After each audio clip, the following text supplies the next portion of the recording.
Hello, Adrian. Hello, everybody else. Hello, Karin. Hello, everybody.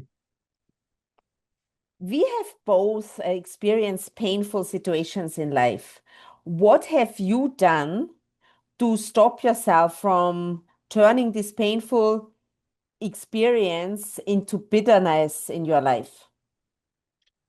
Well, Karin, the first thing I do when these situations happen is to stop blaming other people and stop blaming the circumstances. Looking at the past is not going to change anything.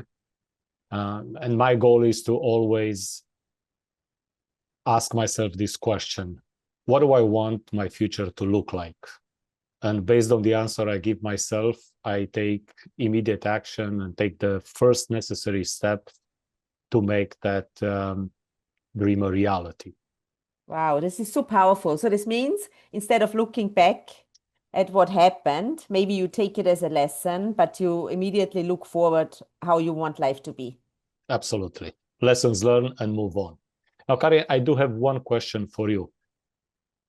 What does it take to grow from life's hardest moments?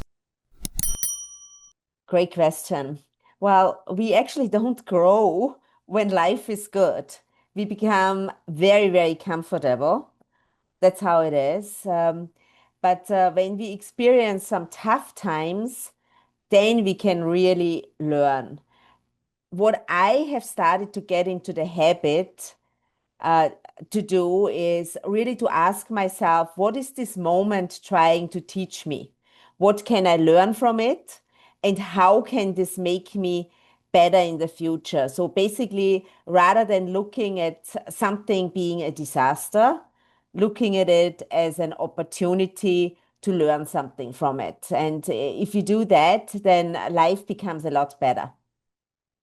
Great. So looking for opportunities. That's a great approach, Karin. Thank you so much for sharing. And this was our message for today. And we will definitely see you next week again. Until then, be happy, be healthy, and be at your best.